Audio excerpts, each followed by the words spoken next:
அந்த கல்யாண சத்திரத்தில் விதவிதமான உணவு பண்டங்கள் வைக்கப்பட்டிருந்தன. எந்த உணவை சுவைக்கலாம் என யோசித்த நேரத்தில் சமையல்காரன் வந்துவிடவே தப்பித்தோம், பிழைத்தோம் என மண்டபத்தை விட்டு வெளியே ஓடி வந்தது எலி.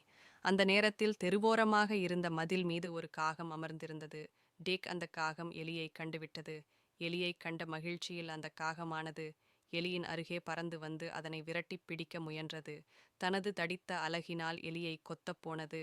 காகம் தன்னை தாக்க வருவதைக் கண்ட எலி கீச் கீச் என்று அலறியபடி பரிதாபமாக காகத்தை பார்த்தது.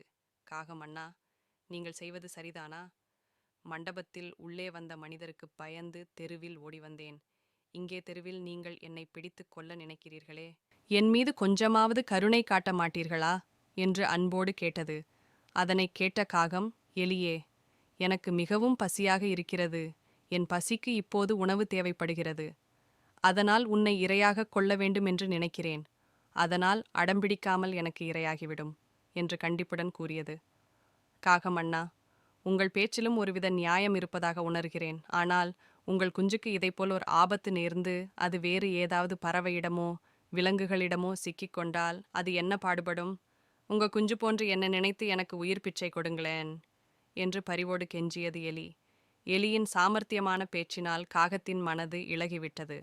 சிறிது நேரம் யோசனை செய்த காகம் எலியை பார்த்து, எலியே, உன்னை பார்த்தபோது எப்படியாவது உன்னை சாப்பிட்டு விட வேண்டும் என்ற எண்ணம்தான் தோன்றியது. உன் அன்பான வார்த்தைகளை கேட்கிற போது அந்த எண்ணம் என் மனதை விட்டு அகன்று விட்டது. நீ உன் சாதுரியமான பேச்சினால் என் மனதினுள் இருக்கிற பாச உணர்ச்சியினை தட்டி எழுப்பிவிட்டாய்.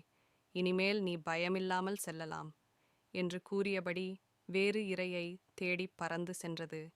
எலியும் உயிர் பிழைத்த மகிழ்ச்சியில் தன் இருப்பிடத்தை நோக்கி வேகமாக ஓடியது.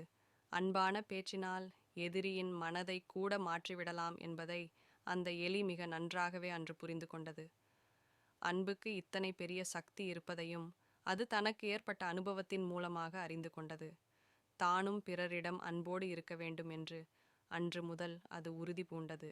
Please like, share and subscribe our channel, friends.